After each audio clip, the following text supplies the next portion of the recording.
Yeah, so there you go. go. You knew that already. No, I didn't actually. When we're recording, What? the record light goes red. What? You never knew that? Well, with apologies to David, who won't be in next week's EV podcast video version. He'll be in the audio version. He'll be in the audio version. Sorry, David. Maybe I'll just put in the Is that video the guy version. I called Nick at the end as well? I called him the wrong name. Yeah. It is what it is. I'm going to be saved from the video, but this audio, you're still going to have that, aren't you? I'm confident. We are human. The two blokes are human. Basically, is that right, say, what's mate? just happened is Stephen said, you know how when we're recording and like people have checklists and stuff, do you think you should have one of those? Which was his way of saying, you know how you stuffed up earlier today when we were recording something? Don't do it again. Mate, we're a team, mate. We all succeed or we all fail. That's the thing. Well, yep. And, it is what it is. So that red rack, you never noticed because when we do the movie podcast, that's your timer. That's my timer. Yeah. I don't know. Some great movies coming up. You know what this is? This is the last show in this studio. What? Are we moving? We're not moving, but it looked like we moved. Yeah, so it's the last look of this studio. Yeah, because next week Stephen will be in Tokyo.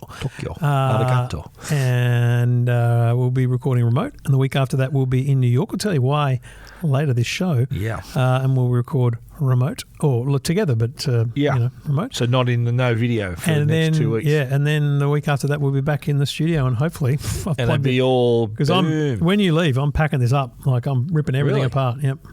Full pack down. Okay. I like to rewire. Do you know what I mean? Okay.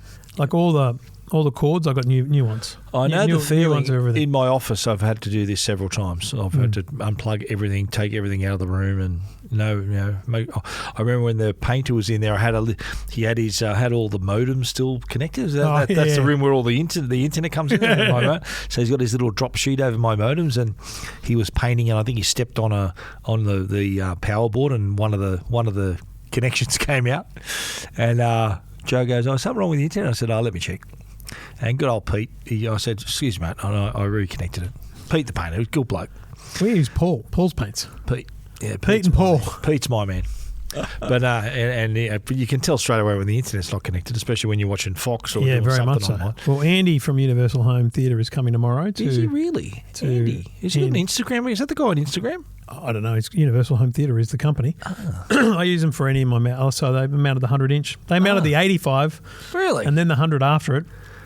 Shout out to Andy. Actually, they've mounted... He does some good work, eh? They've done the 65, and then they moved the 65 to the playroom and put the 85 up, and then took the 85 down, put the 100 up. Look at you doing very well with all your big TVs. This will all be... Behind us will be screens. Screen as far as this. Not quite that far. Yeah. You'll be able to see the edges. You think so? Yeah. Like even in this, so the shot of you with the single, that amazing Oscar Piastri picture. You'll still see the bottom of the foam there for about an inch of foam. Okay.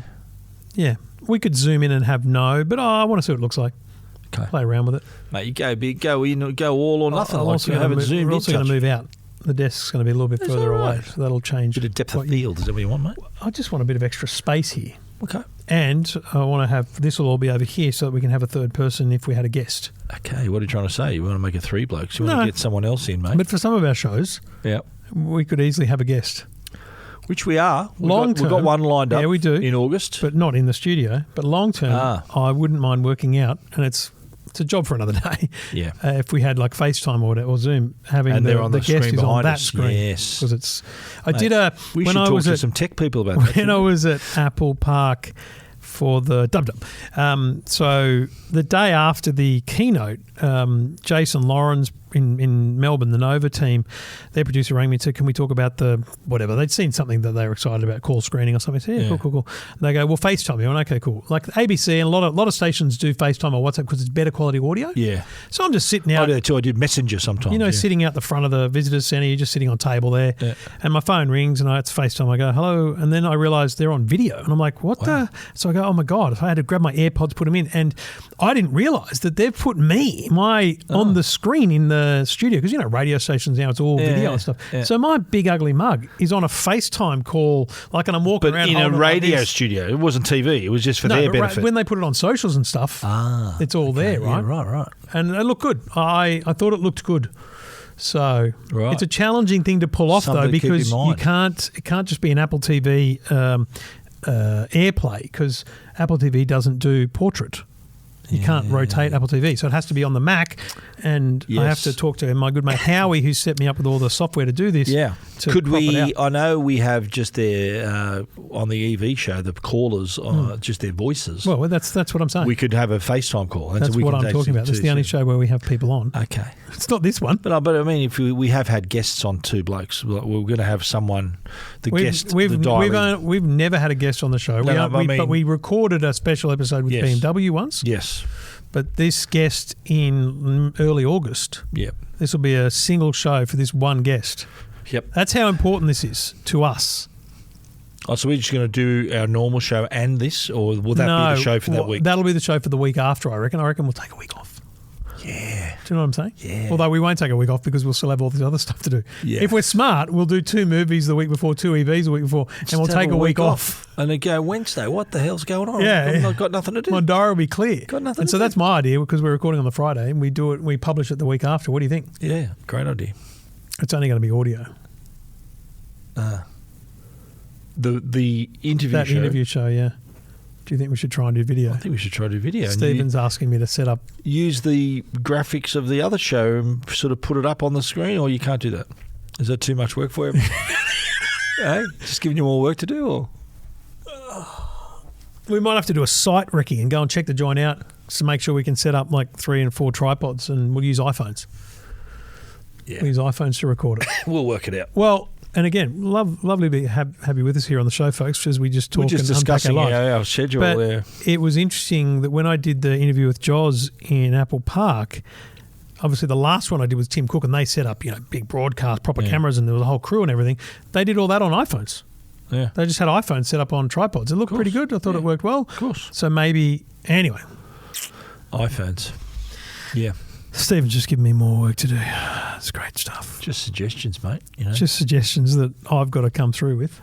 Mate, I'm willing. Tell me what to do, mate. You're going to be providing I'll iPhones because I've given most of mine back. So, okay. Yeah. I think I can do something there for you. All right, that's enough rubbish. Let's do this. Welcome to Two Blokes Talking Tech Not a bad price. with Trevor Long from EFTM.com Really handy device. and Stephen Fennick from techguide.com.au. Ladies and gentlemen, Stephen French. Yeah. Techguide.com.au, Stephen's website. EFTM.com, as mentioned in the intro. Yep. Episode 689. 689. Look at that, I folks. can't read it from that far, mate. I understand, but it just shows that we went to some effort. 689. Ooh, Yeah. if you've paused, hit the pause button from the movie show, you might now know what we're going to talk about today. Yeah, look out. Look out. 689, thanks to the great people at Netgear and Arlo. We appreciate their support, and we hope you support them as they support us. Not with sponsorship, but with buying their products is what we need. Yeah. You know what I'm saying? There's not much else going on in the world of tech this week other than the kids' social media ban. It feels like it's the calm before the storm. There's going to be a lot of stuff in the coming weeks Yeah, I mean, there's that big we're events across, which like we're going to talk launches about and shortly. announcements and stuff. But yeah, so a couple of things happened this week with the kids' social media ban. So recap, government passed the legislation December 10, 11 this year. Kids under 16 are banned from social media, but there's no actual designation of what social media is or who is included and what the ban is. It's still very, very vague. At the end of last week, Friday, the government agency or the government-funded group running in the age assurance trial released some documentation to talk about their current status of the age assurance trial. Age assurance being the concept of can a phone or can technology be used to determine someone's age? yeah. So there's 2 things we're going to talk about today: age assurance and then YouTube. Okay, Yeah. so we'll split it up that way. So on age assurance, this report, I read it in great detail. There's a lot of pages. And there was like 12 companies submitted that they could do age assurance. They were age assurance companies. Here's how we do it. Here's how it works. The kid does this, or there was one that they use hand gestures to articulate whether or not they're old enough to do this. I don't know. There's all these weird processes. And then there was some This that... is to determine your age. Yep, and then there was some without that, actually knowing your birthday. Correct. Then there was some that would combine, parental consent and their ID with, I mean, that's just obvious. That's ID. That's just age via ID. Yeah. But remember, the legislation requires that the social media companies must be able to determine someone's age without the use of a government ID. Now that's an option. They can say yes, just use your ID, and that you're allowed to do that. But you must also have the option to provide age assurance or age estimation without using an ID. Now here's what stood out to me. One of these companies that using like facial recognition, right? So that's the idea that the kid goes, I want a TikTok account. They hold it up and they do this, or so they say something, and the computer AI looks at it and goes, we know how old you are, right? Really? Just by looking at you like that, using AI? That's the whole concept of age assurance, right? Wow. And it works. Like it legit works. So the headlines are, and if you read, and I'm going to be pretty critical of news.com here because they were behind this campaign to have a social media ban. If you read the news.com.au articles, this works. Age assurance can be done. It's amazing. We can get on with the ban. But when you read the detail, one of these companies said, in our testing, there's an error of variability, or they don't use those words, but there's a variability of 18 months. Oh. Which means that you could come across as 60. Yeah. Is that 18 months away? No. Okay. Close? No. Really? How old are you? 57. Oh, close. You could come across as 58 and a half. Or 56. But more important. But at that age, it's not like if more it's 18 importantly, months, there's a bigger difference when you're younger. Correct. So a 14-year-old might come across as a 15-and-a-half-year-old. A 16-year-old might come across as a 14-and-a-half-year-old. Yeah. Or a 17-and-a-half-year-old. And here's the biggest problem.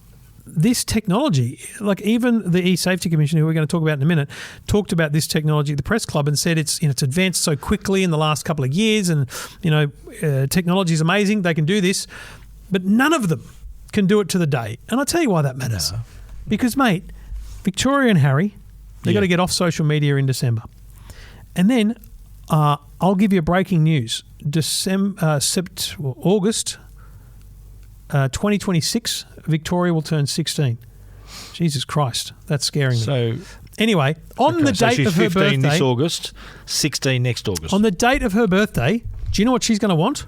Social media. Correct. Back again. Correct. So how are they going to? How are they going to do that? I got questions here, right? On December 10, is it December 10, 11? 10 or 11, yep. Say you decide, stuff this, I'm not getting off social media.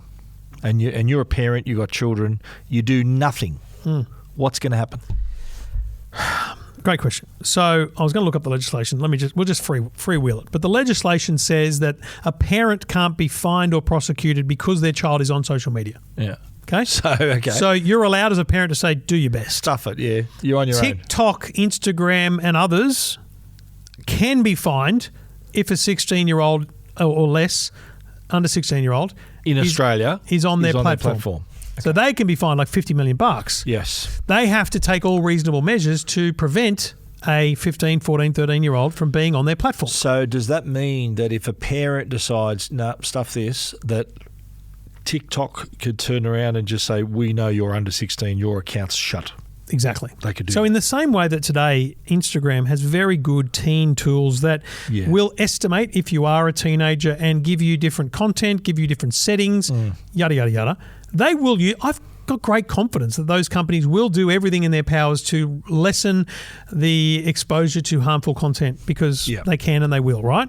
Well, but here's what will happen. If I'm not Trevor Long and I want my daughter to have social media because I say, like the government, I'm just going to create an account for my daughter. Yeah. I'm going to use my name and my date of birth, and I'm going to give them a phone and the account. And you know what's going to happen? Yeah, they're going to be exposed to your content. Yes. Inappropriate stuff. Now, theoretically, the algorithm will work out that they're not watching that content, that they're searching for Jojo Siwa or whoever. So you reckon the algorithm's smart enough to think, oh, hang on a minute, really you're not an old. adult. Yes. Yeah, right. Well, that's what Instagram's is good enough. Isn't, like you were talking about this technology that can determine your age, is that what the social media platform is going to do or what the government's going to do? The government is simply proving to the social media companies that it can be possible. done. Yes. Yeah, right. To force the social media companies to enlist this technology. And is the algorithm, I know the algorithm on TikTok, and they're all really good. Yeah. Right. You were interested in something, you see more of it. So the algorithm's really good and advanced. So is the algorithm strong enough for them to think, well, this person is looking at this, not looking at that, so they must be under 16. So you're out. That's what's going to happen. That's their fallback position. That's their base. Oh, so I think a TikTok and Instagram is already ready to go tick and enable that. Yeah. So they'll go, we think you're under 16. You got to prove that you're not. So this is the thing. Mate, what's going to happen if you say you're a 13-year-old, right? Say you turned 13. Say you're like, I think Harry. Victoria's a good age. Harry's 13, turning 14 at the end of the So year. he's had social media for nearly a year, yeah. right? So suddenly he's got to go off it. So what about if you're 15, right? Say you're 15 and you've had it for 3 years, 2 years, and you've got to suddenly go cold turkey nothing for a year. Like, how's that going to work? It's going to be. They're going to get whiplash. Because actually yesterday, Julie Inman-Grant saying, what she said was, on December 10 or 11 this year, kids will have to, if they want to, they can download their archive so that they can keep their account, but it'll be deprecated. It'll be inactive, right? That was the first time since this whole conversation that anyone has confirmed that my daughter needs to get off, because I wondered whether it would only be for new teens. You know what I mean? Like, is it only for new? No. That's what I thought. If your birthday's in January, you still got to get off for a month. Yeah, unbelievable. But no one will be able to prove it. Yeah, but still though, there's no onus on the parent. Well, there is an onus, but there's no punishment. If you decide to ignore it, forget it, whatever you want, nothing. The parent's not going to get fined. Nothing's going to happen to them or their child. But because the platform could potentially be correct. Could be penalised. Because the Prime Minister said we're taking this responsibility away from parents. He literally said that. Yeah, this is a good thing for parents. But doesn't this make a mockery of all the parental controls that already exist? No. Apple has very good, as you know. My kids were grown up by the time all this stuff was there, right? Yeah. My kids were well into their teens. So you know probably better than anyone about the efficiency of that parental control. Yes. And how granular it could be. Yes. And yet they're not leaving it up to those controls. They're just going everyone out. And that's my biggest problem with the argument and the advocates for this stuff. Look, I respect that some very high-profile people in Australia have gone, we want kids to have three years of better quality of life. We want less kids taking their own lives. Dude, I don't want any child taking their own life. Of course not. I don't want any child to be bullied, but it's going to happen. And the worst thing is that none of those people ever respect or even mention that these controls exist.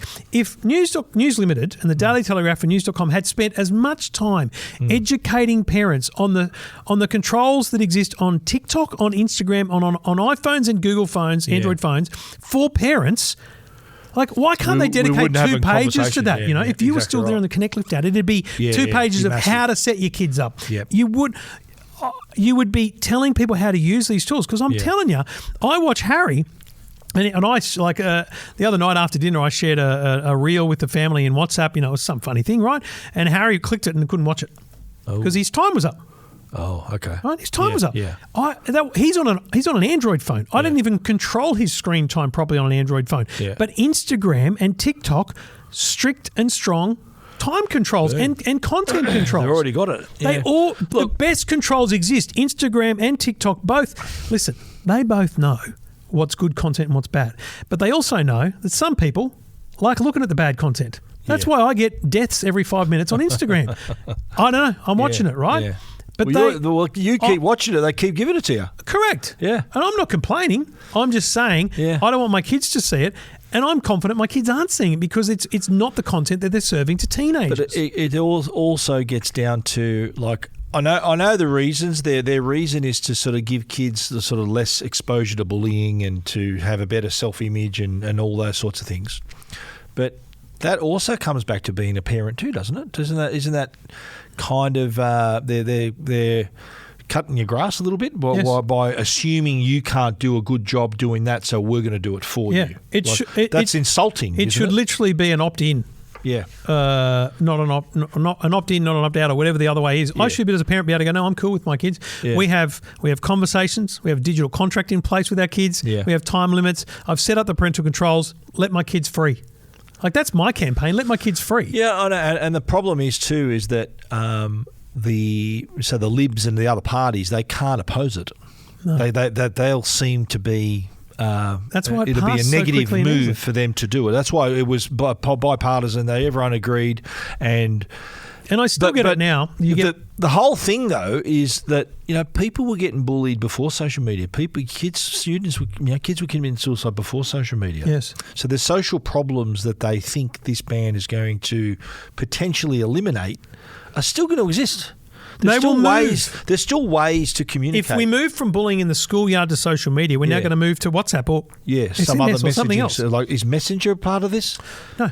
WhatsApp's not part of it? Discord is not part of this because online gaming has an explicit exemption. Yeah. Because they see that as a place where, kids can get together. Well, I don't want to break it to you. They talk to each other. Roblox, chatting. They talk to each other there too. And then you get an older generation who don't appreciate any of this stuff. And I get it. You're old. They're thinking that it's all, kids should be out in the park. Okay, take a break. My son goes to the park more than any of my kids ever did. Yeah.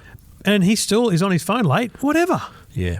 But it's I think the balance that a parent could create for their child and enforce for their child is the fact that it's been completely taken out of their hands is a little bit like, what's next, do you think? Like, if the government thinks that we can't have any control over our children and their the time they spend on social media, like, what's next? What else are they going to think? I think the problem is a lot of parents don't. Yeah, that's fair. And look, like I mentioned parental controls before, and how as I said, better than anyone. It's not that hard. Once you get into it, it's not that hard to set up. No. But you got to make the move. And a lot of parents probably wouldn't. They think it's too hard for me, or couldn't be bothered. It's the kids know more than I do, and they're getting out of it, or whatever. But it's. The fact that they've been around for many years, and the government's still enforcing this, and parental controls are better than ever. You'd agree with that? Better than ever. Oh, mate, they're unbelievable. They're still persisting with this move. I agree with you. It should be, look, if you want to follow our way of doing it, opt in, tick the box. If you're happy looking after your own enforcement, your own controls, then good luck to you. And look, I'm happy to say that here's the compromise I would make. I would enforce the ban, but I would put a tick box in that says, look, if the parent has linked their Instagram account to their kid's Instagram account, then this account is opted out of all these regulations because the parent has taken responsibility. Parent's there already, yeah. The parent has taken responsibility. It's like you picking your child up from school, but no, they're gonna have a car ready for you to take your child home too. I'm doing it, mate. Yeah. I'm here to do it. Yeah. So leave me alone. I don't need the bus. We're good. I'm good. I'm happy. Yeah. And so that leads us to the next part of this conversation, which is YouTube. So we've talked about TikTok and Instagram having great parental controls. Yeah. Because they do, and I talk from experience. YouTube, 0. Now, first and foremost, let's just park YouTube Kids, okay? Not a conversation. I was going to ask you to say, what is the YouTube Kids is designed for? What kids at what age? YouTube Kids, really young kids. Look, I think they say 0 to 12, but I'll tell you right now, anyone with kids aged 8 to 12 knows they're not watching YouTube Kids anymore. Yeah. It's like watching, Cartoon Connection. They're not. Kids aren't watching that, right? Yeah. They want to watch Mr. Beast and they want to watch Mark Rober. They want to watch YouTube videos, right? Yeah. So I'm sorry, YouTube Kids is for 0 to 8 at most, right? So it's not even part of the conversation.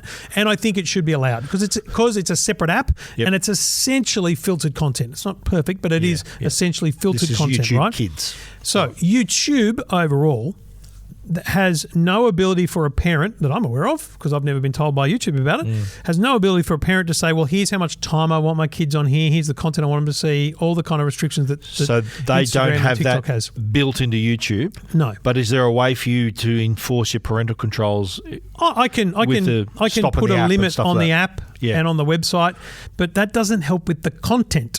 Right. Yeah. So the time the big spent difference on Instagram, right, is that when you nominate this kid to be a teen of a certain age, Instagram automatically goes, well, dude, we're only going to give them age-appropriate content. And so you're saying YouTube doesn't do that? YouTube has, but isn't there an algorithm? They've got an algorithm too, haven't they? 100%. And it's a good algorithm. So why? So you're saying that you can't?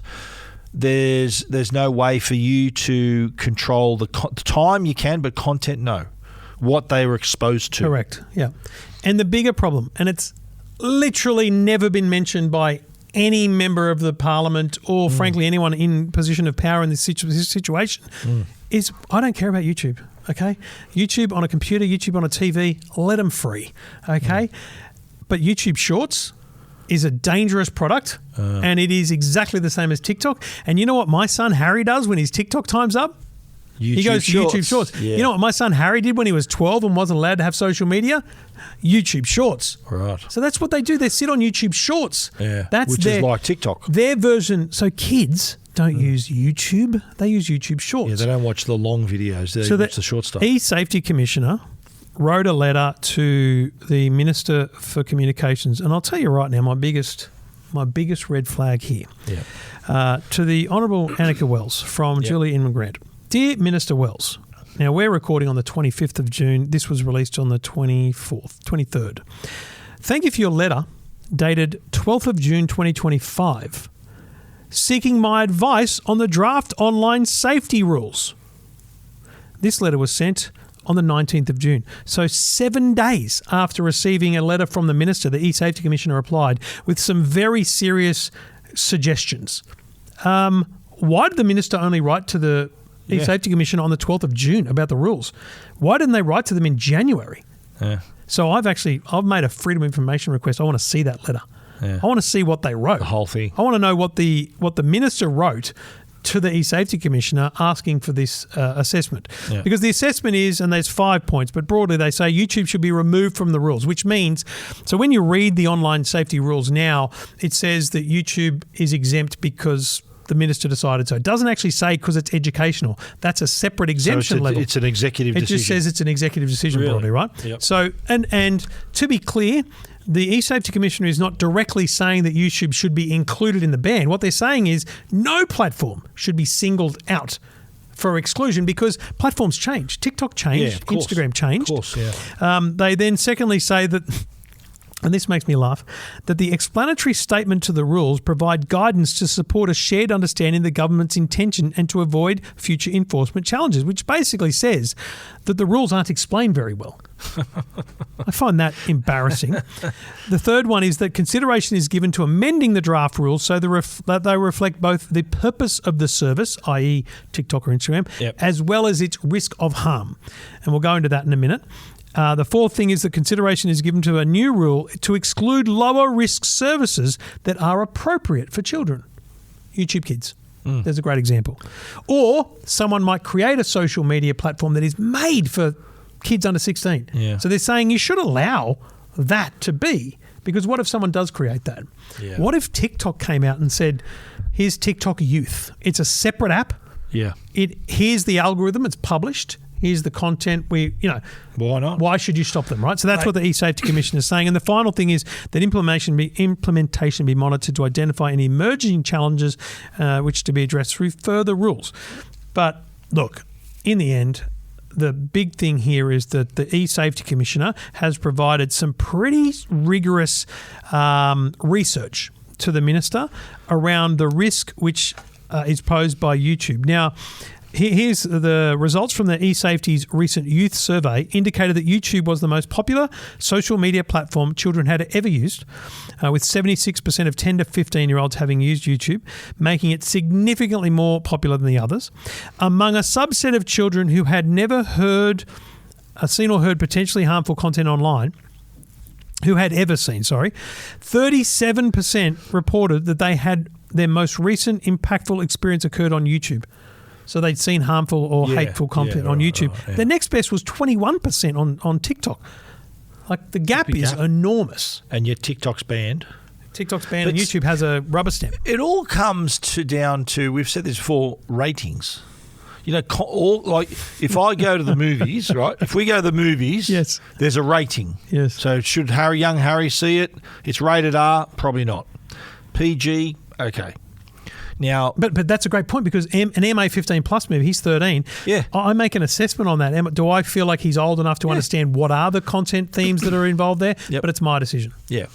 So I know like if there was a system where you could only be exposed to certain, like if all content's rated, like, because put it this way, if you were to upload something on TikTok that they didn't agree with, and you've been through this, how quickly do they react? So quick. Right. So they do have the capability of seeing content, making the call. So shouldn't they have some part of the algorithm that rates every bit of content based on the nature of the content with a rating? I think they do. And so they can then filter that. So say young Harry's 14, here's a content that we've filtered already. That's what you're going to say. I'm saying they do have that already. So what? That's what exists when you set up your kid with a teen account or a monitored account on TikTok or Instagram. So it all comes down to this lack of trust from our government that these platforms are going to do the right thing by our kids. Yeah. And lack of trust or lack of trust that I think parents aren't going to do the same thing. I think a lack of understanding of the platforms. Yeah, there you go. A lack of understanding from parents and commentators who created this problem. And some really, really troubling things that have happened. Now, I've said before, in our household, we've had our issues. Videos were posted online, causing great concern to members of my family, completely inaccurate. But a whole community got behind that video and created huge dramas for us. And it was all fake news. It was all fake. And it was all in the comments. The drama was in the comments. It was people, buying into fuel it. to the fire. And you know what? It happens. I'm not saying it doesn't happen. Yeah. But the fact is that if you're a parent and you're involved in that, then you start to work with your kids on how to manage it or get through it. Yep. It's not easy. But life's not easy either. Yeah. The biggest problem is we're creating this safe space until you're 16, and then when you're 16, boom, bang, that's right. It's like you get it all. It's like getting you're taking the dish out of the oven. It's 100 degrees, and then putting it under cold water. Smash. Boom, you're exposed to all this stuff. Yeah. So how's that going to work? What's going to stop the 16-year-old trauma? Because they had no build up to that. So at least, with a rating system and parental controls, that at least that a child can be sort of have age-appropriate content along the way. Yeah, okay, you're 13. But now they're going to go bang. You're 13. I'm going to make sure TikTok knows you're only 13, so they give you age-appropriate content. I'm going to give you half an hour a day. Yeah. And then when you're 14, TikTok will manipulate the content slowly, and I'll give you an extra 20 minutes, and, we work our way up. That's... Yeah, wean yourself on it. The question is, what does the minister do now? Because they kind of have to listen to the eSafety Commissioner. Otherwise, what's the point of having an eSafety Commissioner? So you're saying that YouTube's probably going to be included now with a ban? I think what will happen is they will update the rules to remove all those YouTube things. I think they'll include YouTube Kids as an exemption. And I think that, and they will play into the logged out state. So this is another big conversation: is you can watch TikTok on some smart TVs without being logged in. You can certainly watch YouTube without being logged in. So they're saying, fine. Totally fine. You can do that. You can scroll through anything, right? Yeah. So I think we're going to have a situation where the logged out state is going to be critical. So educators, because people say YouTube can't be banned, teachers use it to show videos to kids. Teachers will send their kids, in the notes of an assignment, they'll send them a YouTube video to watch about the assignment. That's fine because you don't have to be logged in. You can click that video and still without being logged in and see it. But you can't watch. What I want is YouTube to say, we're going to restrict YouTube Shorts to logged in accounts only. We're going to set up parental controls. Here's the funny thing now that I think about it. Imagine YouTube implemented Instagram-like parental controls, which allow you to nominate as a teen, create parental guidance on time and all that stuff. And they implement it on YouTube Shorts. I bet you any money they lobby the hell out of the government to say, but we've done this. Yeah. And then how does the government allow them and not Instagram and TikTok? Well, that's my next question. What is it that Google has that the other companies don't have? Lobbying. What sort of... So they're actively... They're lobbyists. In the government's face and sort of doing this stuff. And I'm not saying there's anything inappropriate about it. I'm just saying when you're in Parliament, mate, they're all knocking on doors. They're all businesses, right? Yeah. So the business is, making money and getting your data and doing all that stuff. So you're saying Google is probably more active in the lobbying space, and why could that be why they weren't included in the initial 100%. exclusion? 100%. But wouldn't the government have seen through that? No. Of course you're going to not want YouTube included. And this is probably quite disrespectful to politicians, but I don't think many politicians have real world experience with teenage kids and all these issues. So you can only know what you've been told. Yeah. And when you're told something by YouTube and Google, you think you believe rely it. on their experience. Correct. Yeah. Now, what's the chance? What's the chance that a new minister, same prime minister, same government, it addresses the rules and actually, this is a great idea. What about they create an exemption for apps that have strong and strict parental controls for teens explicitly? Yeah. Only where the parent has been involved. So basically saying you can't just tick a box and say you're a teen. Yeah. The parent has to be linked. Yeah. I would support the social media ban if they allowed for kids to be on there under their parents' guidance. Yeah. Well, I think that's a step in the right direction. Yeah. And again, crediting parents with give them the opportunity to parent their child in this area. Just like I've always said, if your kid was in a playground, you'd be supervising them in the real world. You have to supervise them in the virtual world as well. So give them a chance to do that. The kid's having a great time on the swings, but there's 4 people lined up behind you. Say, listen, buddy, 5 more minutes. Yeah, and then we're going to go. We're off. Yeah, give someone else a turn. Yeah. Yeah. Well, you set rules. Yeah. That's how it is, mate. Yeah. It's and so you're saying December 10 is when it comes in, but they really have to publish the final rules in the next month because you've got to remember all these platforms need to build software. Of course they do. That enforces this rule. They'd probably already have something up their sleeve. As anyway, I said, mate. They're probably ready to tick a box. But is it a box that's strong enough to withstand the legislation? I.e., can they really tell who's a 14 and a 16 and a 17-year-old? Well, they're pretty granular when they want to be. Like blocking certain things and things that, like nudity that's blocked straight away. All these other little things, and they pick up stuff that you've experienced yourself, stuff being taken down. So they're pretty vigilant like that. I would argue the biggest risk for social media is with troubled teens. Someone that's vulnerable, right? Now, I reckon a vulnerable teen kicked off a platform is more likely to go to the corner store and ask a 17-year-old to set them up an account. And they're the ones that are going to find it via a VPN, or they're the ones that are going to set up the clandestine approach to these things. They're the ones that are going to end up still on the apps. Yeah. Well, the ones that are most likely affected. Mate, I'd say it's going to be more than that. Like we've spoken about this before. Like what do you do when that's your only contact to the outside world? That's you rely on that. That's your connection to your community or to your friends, and you might live far away somewhere by yourself, and you're not having that same experience. There were submissions to the inquiry about remote and regional Australians, young kids that literally have friendship groups based on social media. And because of their age, they're out. Yeah. Too bad, mate. And the eSafety Commission is basically like, they'll find somewhere else. That's not very nice. Yeah, right. They live in the middle of nowhere. I respect the eSafety Commission. I think she's very knowledgeable, very, very smart about this topic and very experienced. But I think they need to be stronger about supporting. I feel like there's no positivity from anyone involved in this debate. Yeah. The positivity is if you look hard enough, the controls and the restrictions and the tools exist. Of course. On TikTok and Instagram specifically. Yeah. But again, mate, it comes down to the fact that at the heart, the sentiment behind this move is a positive one. The outcome they want to achieve is protecting children and 100%. Doing that, right? No one. It's hard to oppose something like that. It's hard to say, mate, this is rubbish. Because when you ask, and so it's always 97% of people support this. Of course, a large percentage of voters support this. Can we now narrow that down and just ask the parents of teens? If we just ask the parents of 12 to 17-year-olds where they sit on this, I think they would all say, I wish they spent less time on it.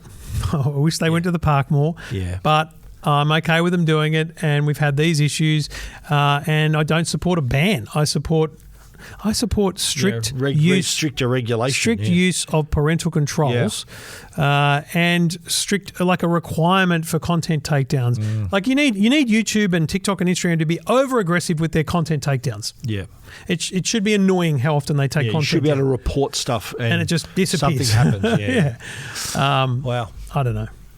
Yeah, it's just a shame that it's a shame that everyone has to suffer for their, the sentiment is right. But having a blanket ban like this is a bit extreme. By the way, the eSafety Commissioner doesn't call it a ban; she calls it a delay. A delay of social media. We're delaying social media. Do you think other platforms are warming up to try to sort of get in and fill a gap where these others aren't? Like, is that hard to do? Or? Who's creating a new social media platform? Well, there's a big opening in Australia for kids under 16. Well, and the UK and other countries that'll do this. But are they following us in on that one? Are they going to school on our putt there? They're 100%. But remember, you're opening a market for 16 and under. And there's already concerns and restrictions around advertising to that age. So how do you create a platform that makes money and keeps them after they're 16? Yeah. Because you don't want to lose them when they're 16. Yeah, true. Yeah. What would be the point of that? It's a challenge all around. Yeah. I think the best approach, like if I was TikTok, I'd release TikTok Kids. Yeah. Oh, so you can. So that's if YouTube Kids gets an exemption, which they should. Yeah. Let's release TikTok Kids, which is made for kids under 16. And so when they turn 16, they push a button and it migrates their data to TikTok. Do you think they're looking at that or what? Oh, mate, I've only just thought of it. They're mad if they don't. Yeah. And it automatically requires to be linked to a parental TikTok account. Yep. It automatically puts in place content things. It kind of keeps them on the platform until they have that enough. lower threshold of reporting, so stuff gets reported, it gets taken down. But isn't the fact that if and when they do that, doesn't that just demonstrate that they can shape the content to suit the audience? Well, they can. We know that. They do that already. We know they can. They can demonstrate that. Why isn't TikTok sort of lobbying like Google would to say, listen, our algorithm is second to none. We can determine the right content for the right user at the right age, yet you're making a mockery of our technology. TikTok's lobbying very hard. Are they? Yeah. But I just don't think they have the clout that Google did. Yeah, wow. And who knows what deal was made. Like, it could be pure speculation. It could be that, Google said to the government, make this thing go through the right way and we'll go back into the media bargaining code thing. Who's to say they didn't play one legislation off another, You reckon some backroom deals who perhaps? Knows? Yeah. Who knows? There's a lot at stake, There's a lot of, and it's big money too. There's a lot of, it's costly little exercise too. Like the platforms be thinking all the money and the data they're going to miss out on having this large, really engaged chunk of people. Like you think of people that 13 to 16 on social media, they are engaged. Yes. They're in. So losing that's massive to them. They'd be losing a leg. Yeah, it's huge. Yeah. All right, Two Blokes Talking Tech. It's not the first time we've talked about it, and unfortunately, given it's December or 10 or 11 when it comes in, it won't be the last either. The kids' social media ban or social media minimum age legislation, SMMA is what it's called, comes into place at the end of the year, and we still really none the wiser on exactly how it's all going to work. This is Two Blokes Talking Tech with Trevor Long and Stephen Fennick. Two Blokes Talking Tech is supported proudly by Arlo. Arlo have a range of great products, including one of my favourites is their wired floodlight camera. Now, the best. This is a great time of year to have a floodlight camera, so you feel a little bit more secure in winter time. It's a season where a little extra light, the days are shorter, it gets dark early. Yep. A little light goes a longer way. Darker evenings, you naturally have a heightened awareness and a sense of vulnerability. So having this spotlight in your place in winter would be a great thing to consider. The features of the wired floodlight camera include that ultra bright LED floodlight, and it comes on with motion activation. As I said, anyone coming into my front yard, boom, you've got. We can shoot a movie in that light. It shoots 2K HDR video. It's got a wide 160-degree field of view, so you're not going to miss anything. Colour night vision as well to see more detail after dark. Two-way audio as well. I've had conversations through my camera. And a siren built in as well for real-time deterrence. It has audio AI as well for smart sound detection and instant alert. So if it hears an alarm, it hears breaking glass, a gunshot, God forbid that you hear that. But it does give you that notification, and it does also have customizable motion zones so that you can minimize those false alerts. You don't want to be getting those nuisance alerts. It's a great product, this one, and is wired to power, but wirelessly connects to your network network, a great product in the Arlo range. Check them all out at arlo.com. This is Two Blokes Talking Tech with Trevor Long and Stephen Fennick.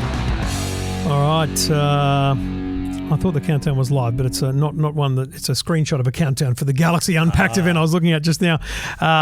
We now know officially when Galaxy Unpacked is at the time of recording. Well, at the time of publication, I'm going to say it's 13 days away. Yep. Broadly, because at the time of recording, it's about 14 days and 9 hours. So July the 10th at midnight, Australian the stroke time. of midnight. So as soon as it hits July 10 is when this is on. Correct. Late into the evening. Yes. If you're staying up, and early morning if you're getting up, but you won't need to because the Two Blokes will have you covered. Don't stress about that. Yeah, we'll be Galaxy Unpacked will be in New York, in Brooklyn, in fact. And the Two Blokes will be there. And this is the time of year, although it's getting earlier every year, isn't they it? bring it forward. It's going to be in May. Or it used to be August, and now we're going second week of July. Unbelievable. This is Fold. Yeah, absolutely. Fold, so Fold 7, Flip 7, and maybe a watch or two, a watch and a wearable. Is that what you're hearing too? Maybe, yeah. But Fold is the Fold season. But they'll lead with AI. Oh, yeah. Oh, they've been teasing it already. They've been teasing the AI camera. Have you noticed that? They had a couple of releases, and they're all talking about their holistic approach to the camera. And when you think of a camera on a smartphone, and Apple as well were talking about this way, it's all about quality and shooting, having great tools at your fingertips and capturing that image and getting that video. But the camera is now taking on another role where it's, because of AI, it's your eyes. It's becoming your eyes as well, and allowing you to interact and do things with your surroundings. Yeah. So that's kind of what Samsung was hinting at, where there's going to be a new type of camera on board, sort of taking Galaxy AI even further with the camera. Yeah. So I think what they want to do here is they want to, just a month after Dub, they want to come in and say, well, here's all the AI we do already have, and here's all the AI we're about to launch. And what will happen is it'll launch in the 7 Fold and Flip series, and a lot of it will cascade into the S25, S24 as well. Yep. So what I think is Samsung's at a twice a year release phase for AI. So they'll release new AI here that will go into the S25, S24, and that'll be their claim to fame for this event, because we'll get into the devices in a second, but that allows them to have a bit of a status point up and against Apple, don't you reckon? Yeah, and as you mentioned, Dub was a couple of weeks ago, and some of the features like live translation, like Galaxy AI has had that for a little bit, so I think Galaxy AI is looking to consolidate. They will play that too. They will kick to the make wall some the fact snide that remarks. others might follow, but we did this 2 years ago, that kind of thing. Yeah, absolutely. And good on them. They've got a right to do that. But I'm looking forward to seeing where the direction they're going to take Galaxy AI, and how what was the line they used? It's more reaction and rather anticipation rather than reaction. Right. For their AI. So it's... Remember, early this year, they essentially, I would say, pivoted to get very deeply in bed with Google on their AI. And Gemini. The inclusion of Gemini as essentially the AI assistant, despite the presence of Bixby.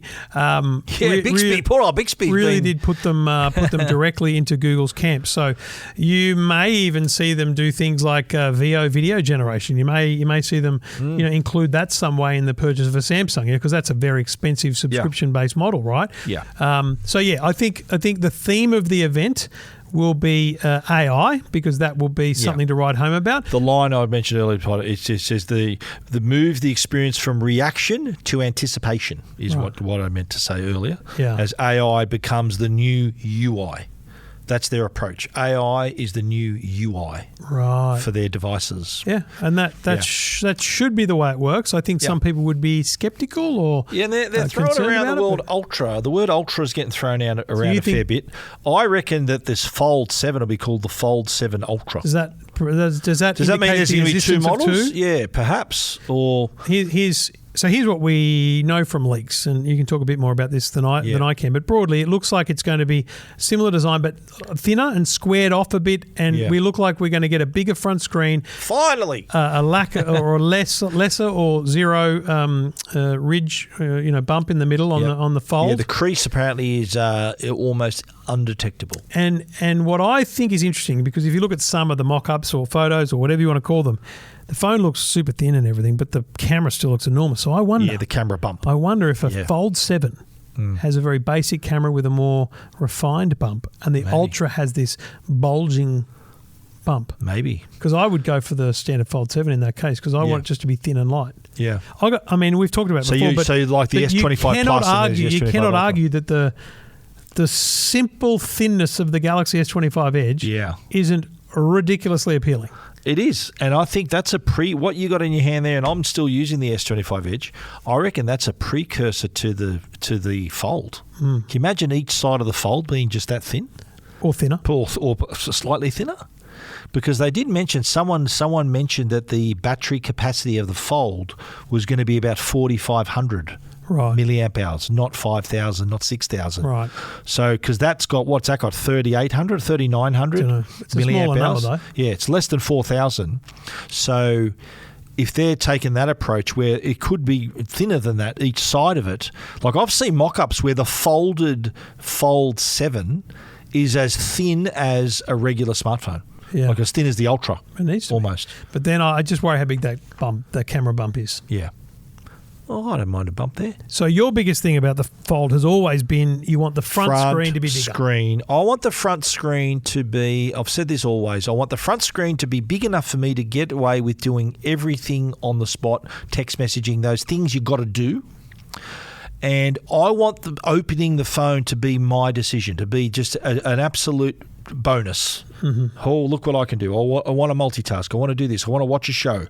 I don't want to have to open that up to do the basic things, which is what I've found in the past for just, I don't know whether I've got big fat thumbs or what it is, but for typing messages and just doing those basic things require me to open it up, use two hands to do it, drop everything I'm holding and stop and do it.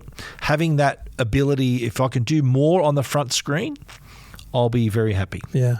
And it looks like they're kind of listening to that. And I think you mentioned that this is probably a design they've had in their back pocket because they know that Apple's around the corner from dropping a folding They have phone. to be ready. Yeah, because Apple, if all rumours are true, the iPhone 18 could have a folding device in the range. So if that's the case, Samsung, like they did with the Edge, they want to get in ahead of Apple before they produce a similar product. They have been at it for a while now, but this could take it to a whole other level, I hope. Yeah. But what about my favourite Flip? Do you think it'll just carry the same design? It'll be squared off and thinner? I think it'll sort of follow the same design language, maybe thinner as well. Like thinner is always better for people, and that again would appeal. I think having a thinner Flip 7 is probably more important than having a thinner Fold 7 because the hip, the sort of trendy users who are attracted to that Flip, they see that really thin and light device, thinking, "Whoa, that's for me." So.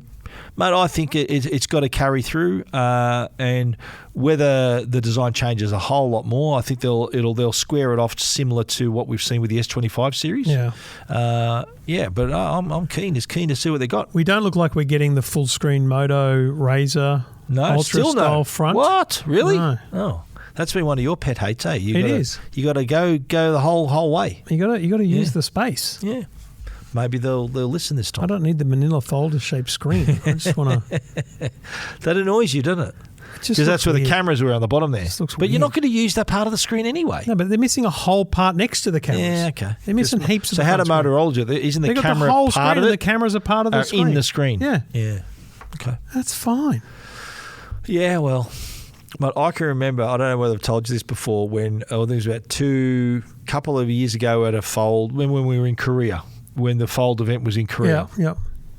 And I went to a round table, like Sinead O'Connor died. Well, really? You got a good memory. Is that it? But I went because I didn't do the Today Show that day. I went to a briefing. You know how they have the experts, like a round table, and you weren't there for some reason. I don't know why you got out of that, but it was all about design.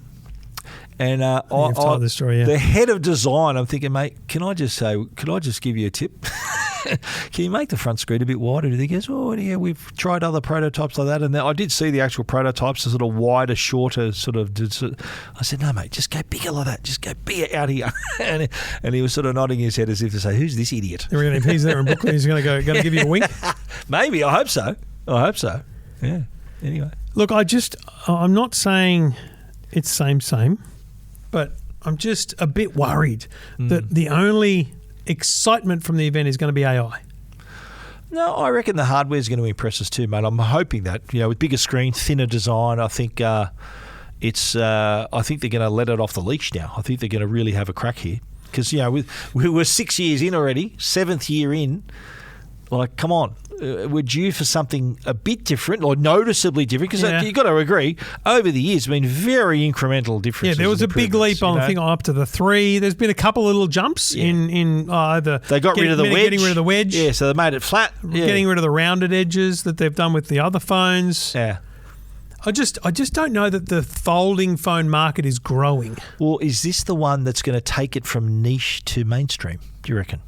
Because I reckon if they get the front screen right and they make it thin enough and keep it sort of in the price range of the flagships, not too far out, then, mate, I reckon it's got the potential to move into that more mainstream audience. Really? Yeah, I think it'd be more attractive to customers. You know what? You think about what we're doing on our phones. We're watching content, consuming content, creating content, having that canvas in your hand where you can turn a phone into a tablet in an instant.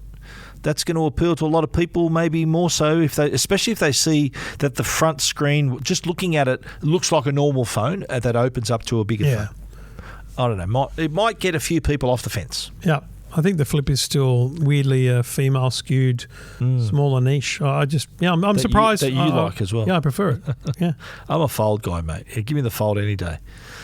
If they get this right, with a decent sized screen on the front, that's manageable, big enough to use every day, that's my phone. That'll be my phone. When you're on Instagram or TikTok or anything, you just don't see enough content on the inside. You're better off on the outside screen. Maybe I need to split screen and have TikTok and Instagram open at the same time and scroll through Reels. And you can do that. Can you? Just go one for one. Have you two-thumbed it? Two thumbs? No. Real TikTok. Real. You're talking TikTok. about my phone, or what are you talking about? I haven't two-thumbed it, but I'm willing to give it a try. I'm willing to give it a try just for you, to show you that it's possible. So Insta, TikTok, pew, pew, pew, pew, double thumbing it. What about you, like guns? Gunslinger. Double thumbing it. I've never heard. Did you just coin that phrase, double thumbing it? Well, have you heard that before? That's what it would be on a fold when you're double thumbing TikTok and Instagram. I'm going to go double thumbing at home right now. Can I tell you right now, kids, don't Google double thumbing. Yeah. It just feels like something. Uncle Trev just made that up, okay? Yeah, Uncle Trev's just talking about your mobile phone. Talking about scrolling on your larger screen smartphones, yeah.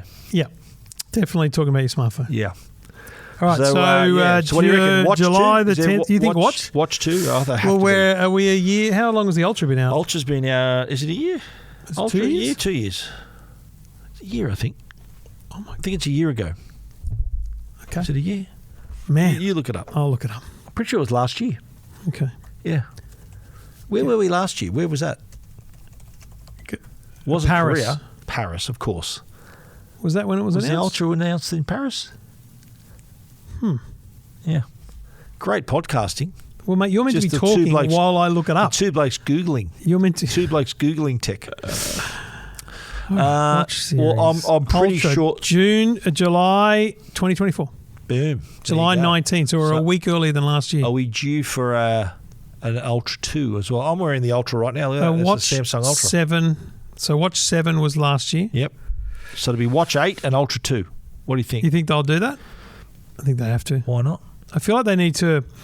Here's the other thing. I feel like their Buds world got a bit mismatched. But I guess last year they had the stalks on them, new stalks with the triangular look. Yeah. I didn't mind those. I feel like they really brought the ecosystem together there. Yeah. Do they do the case right? The case around the wrong way. You got to twist it round, like you got to. The left should go on the left, and the right should go on the right. It's not that was it. But to get them in your ear, you got to then turn them around. But that's the thing. So when you open a set of Apple AirPods, you pick the left one up, you put it in your left ear. You pick the right one. Yeah. So with Samsung, it's the right one goes in the left ear, and the left one really. Yeah, it's around the wrong way. Wow. Simple things like that. Do you think they follow Apple with any health features like heart rate monitoring or hearing aid ability in the Yeah, that's buds? quite possible, I reckon. Yeah, I know Apple set the tone there. Forgive the pun. Yep. They've That could be. Health is always a big thing with all their devices, especially the wearables, the watches. Do you reckon they may have? I heard a rumor that maybe just a standout, just a solo wearable, like a health wearable, not a watch. Well, they have one of those, don't they? It's the Wear. the Have they got a Galaxy Wear Fit or still? something? Do they still have that? Isn't there a Galaxy Fit or something like that? Yeah. Is that sold in Australia though? I think it is. Yeah. I feel like one was offered to me. Galaxy Fit. That makes sense. It's not a fully fledged watch, but it's you can tell the time but tracks your steps Maybe and I'm stuff. wrong. Yeah, I didn't think it was available in Australia. Hang on. Are we dreaming it? Galaxy Fit. There you have it. Yeah, there is. Galaxy Fit 3. What's the damage? $103. What? Seems like great. And it's got value. that tall screen, the long, Yeah. thin screen. Yeah. Beautiful. Might have to try one of those as well. Yeah, this is just a weird flashback thing, but I started doing this radio spot with a Campbelltown John. I shared it on stories, and someone sent me a note going, no better way to date a photo than with a jawbone up. Because in the photo that they've got off the internet of me, I'm standing there like this, and I've got my jawbone up. Which is like 10 years old, 12 years old. Like very old. Yeah, Remember wow. wearing those? I do. Honestly? It just used to bend it onto your wrist. Mate, Yeah. I would love to have that again. Yeah. So no screen. Just Mate, wear a ring. Have a ring. It's a good point. Yeah. Have a ring. I've got my ring. Have you got a Galaxy ring? Add another one. How many rings are you wearing? I would wear the Kogan Aura if I was going to wear anything. I'm testing out the Ultra Human one right now. Yeah, That's it here. $600. Yeah, I'm still, and you know what? I'll review it in a week or two, but I need to wear it long enough to give me a good experience. I need more info. When we go downstairs, because you've got to do some heavy lifting and pick up some TVs. I don't know how Got to big. pick up your wallet. I don't know how big I was sent another couple of Kogan Auras. I bought one, which is my size, but 12 or 13. I feel like one of them was bigger. Okay. And so you should, because mate, it's a You're gonna give it to me? $139 watch, $139 ring, Okay. and it's I'll give it a go. as good as any of them. It's too big for you, you mean? I feel like the ones they sent me for the TV, because I just did a TV segment. One was like a small gold one, and one was Sure. I feel like it was larger. I'll give it a crack. Yeah, I think you would be very I've got some impressed spare by it. fingers. What's with the gold? No, that's my wedding ring. What? Doesn't fit on my ring finger anymore. My big broken knuckle. You're blaming the broken knuckle for that, are you? Yeah. Well, what else could it be? I haven't worn. I used to wear a tungsten Everything ring. all right at home? Yeah, everything's fine. I used to wear a tungsten ring on my wedding ring finger, and this is actually my actual Because original. I've never seen my original no wedding ring. And I said to Joe, I think I got the wrong one. It says Joanne in here, and the date. You know how hers says Stephen. Anyway, and I hadn't worn it for ages because I had a tungsten ring on there, and I found it. In my office reno, I found it again. I knew where it was, but I got it out to wear it again, and I've put it on. I can put it on there. It fits, but it's making me uncomfortable. to get it off. Like, because I take my rings off every time I have a shower. Do you take your rings off to have a shower? These have not They been off stay my on? hands. Well, that's what Joe said. She said, just put it on and leave it on. I said, but if I need to take it off, I can't. I have to get like soap to get it off. Why Because would of my you take it off? It's always been like that. It's always been Where's small. the tungsten ring? That's in the drawer now. But why? I'm going to put it back on again, or I'll use your Kogan ring. Yeah. If it fits, we'll check. Yeah. Anyway, that was a solid digression for the world. Solid on the rings. It's how we roll. Although that's what was relaunched last year too. The Samsung ring. Yeah. Maybe they have a ring too. Yeah. Was that last year? Paris they relaunched the Yeah, ring. that was definitely Paris. I remember talking to Eric about it outside of the There you Louvre. go. Was it in the Louvre The Louvre. Yeah. thing there? It's a shame it's not back there. That was a good trip last year to Paris. Yeah, it's all right. It's a long way to go. Yeah. It's a long way to go. All right. It's a long way to the touch here. AC/DC coming to having a concert. It's great, mate. 21st of November, my wedding anniversary. Should I go? Watching old blokes run around on stage, honestly. You're not an Akadaka fan? This is the music, but Oh, mate. Back in Black is one of my favourite albums of all time. all right, That is genius. I'll pump some out in the Kia later today. Love it. All right, Two Blokes Talking Tech. This is Two Blokes Talking Tech. And we do it all thanks to the great people at Netgear. Follow along if you need good networking. You know where to go. Netgear.com.au, whether it's the Nighthawk range of routers, and that provides some legendary Wi-Fi performance, and also very well suited if you've got a gamer in your family. You can provide quality of service to a particular couple of devices. Really great performance from a single device. If you need multiple devices as a mesh network across your home, then say hello to the 870 series or the 970 or the 770 series Netgear Orbi. You can set these up as a mesh across your home. Very easy to do. You plug the router into your existing existing NBN connection. You plug the satellite 1 or satellite 2 or as many satellites as you want into a power point, and then you've got Wi-Fi across your whole home. That's exactly what you need to get the best performance from your internet that you're paying for. So you can find out more and get those products at netgear.com.au. This is Two Blokes Talking Tech with Trevor Long and Stephen Fennick. Just do that again. You're stretching. Yeah. Okay, fair enough. We are colour-coded today too, mate. Yeah, well, this is the new uniform. I like that. Last time that happened was when I was just doing the show with Val.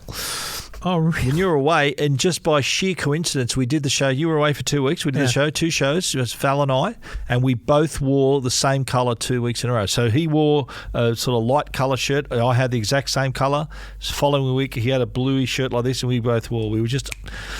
You two are in sync. We're in sync, that's right. Oh, you want to... Anything you want to say? We are now, mate. We are, you and I. It's only taken By the way, I was going to to text you the other day. I know you're a Gazman fan. Yeah. They've just opened a store at East Gardens. Fair enough. Gazman store at East. I was going to, those billboards that change, the digital ones.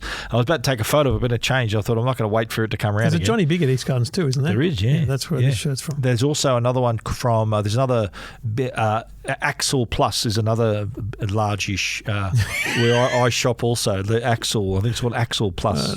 Johnny Big is where I get my jeans. Bought a bag of fruit there a few months ago. Jeans and these, any plain coloured shirts from Johnny Big? Johnny Biggs, yeah. Johnny Biggs is great. We should have a deal with them, I reckon. Yeah, I'm trying to be Johnny Small, so well, let's not go too hard on the Johnny Big deal, okay? Getting there, yeah. Doing our best. Yeah, I think I lost a bit of weight on my eyelashes, but anyway.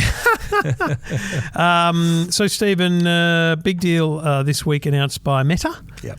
Not surprising, but still pretty awesome. Luxottica, I think, is the name of the big company that owns Ray-Ban and Oakley. Yeah. And so following on from the Ray-Ban Meta glasses, they've now got the Oakley Meta smart glasses. Now, these, pretty confident won't be for me. They look a bit too funky and hip for me. Style, yeah. But, we're talking white frames. They've got a whole range of things. They're made for the Oakley fan, the outdoorsy, the surfer, the hiker, the biker, all those different things. And it's actually slightly better quality than the... the camera's a 2K video camera now? 3K, I think, over the Ray-Ban Metas. So slightly better quality in a couple of ways. Yep. So I think that just preempts some new Ray-Bans coming. But here's the thing. You think about who the Oakley market is. Now think about the GoPro market. Yes. There's a huge synergy there. Action, snowboarding, surfers, skiing, mountain biking. I've got Oakley golf sunglasses. I've got golf glasses. Wouldn't you think that it's a better thing to wear a pair of sunnies as you mountain bike down a thing than a GoPro? Doop. Yeah, and just talk to it. Yeah, absolutely. Hey, man, I'll take a video. That's who they're targeting. Yeah, they're for sure. targeting the GoPro audience. No, that's smart, and they've got the prism lenses in them too. The prism lenses, which they've got light filters and improve the clarity. Like the golf glasses I've got improve contrast. They don't improve the hit though. No, they don't. But they they improve the contrast because if you're looking for your ball in the bushes, right, you see your ball stand out against the contrast makes your ball stand out. Your golf ball stand out. I'm talking about, mate. So and I hit my ball in the rough a fair bit. Okay, I do putt from the rough. Putting from the rough. Yeah. So that helps, and also too the other thing with the Oakley glasses is they don't distort. So I wear them playing golf. So without glasses, the distance that I'm holding the club, so I can judge that distance. When I'm wearing glasses, that doesn't alter. I've played golf with you. I think you should get new glasses. Yeah, I don't think that's going to help me, mate. I haven't played golf for ages. Same. It's been a while, mate. Yeah, it's been a last while. time you played with me. Has you had any other games? 100%, yeah. Who was I playing with? I'm not cheating on you.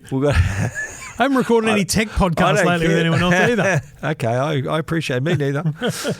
But yeah, I think we should get back on the course, mate. Come on. After in the next couple of months, after we get these trips out the way and the weather's getting a bit better. It was funny when I booked that interview for the Friday. I thought, we could have played golf that day. If we're both free, we should have played golf. Yeah, maybe make it early in the morning. We go play golf. I don't want to do that after playing golf. Oh no. Interview first, then play golf. Interview's late. Interview's 2 o'clock in the Arvo. Damn it. What time? So I think it's 2 o'clock. 2, okay, that's not too bad, yeah. Because you'll have to get your passport out. It's up this way. Okay, yeah, well, that's all good. I did ask if he'd come here. Yeah. It was like, that's no. That's a bridge too far. Really? Yeah. Oh, God. I was just offering. Better than nothing. Yeah. Anyway. Good that they've made time. We don't know. Everyone's wondering who the hell we're talking about too. They can wait. All We have an astute long-term listener will know who we're talking about because we've made it very clear we will have this person on. It's not Brad Pitt, just quietly. So was the other one. Yeah. I've interviewed his brother, actually. Yeah, I know. You've told this story 16 times every time we mention the Brad Pitt coming on the show. His bro, who looks exactly like him. The other great Hollywood story about brothers is Tom Hanks. Yeah, his brother's the voice. His brother voices all the toys. Oh, mate, and making a bundle too. It's a great Graham Norton clip where Tom Hanks goes, because Graham Norton says, "Is it true?" And he goes, "Yeah, it's 100% true." And he goes, "I really thought that was a myth." And he goes, "Man, there's just so many things to voice. I can't do all that. So I just got my brother to do it." Boom. That's brilliant. I don't know. My brother, apparently on the phone we sound the same. Yeah. But I don't think my brother could sit here without the video on and anyone think that it's me. Right. Not just because he's an idiot and couldn't talk tech, but your older brother. You're obviously the youngest in your family. Yes, the favourite. How much? What's the age gap? 72. He was born, so you're 4 years younger. He's July, so 4.5 years. Okay. Yeah. So he's born in 72. And what year was your sister born? 75 April. Oh, so there's your brother's the oldest, then you got a sister, then you. Yep. Okay, there you go. Yep. There you go. There you go. So right. 2 girls, 2 boys, and like you've got. Exactly the same. There you go. Same order, same everything. Wow. Similar gaps too. Wow. Like big gap, That's then little freakish. gap. Yeah.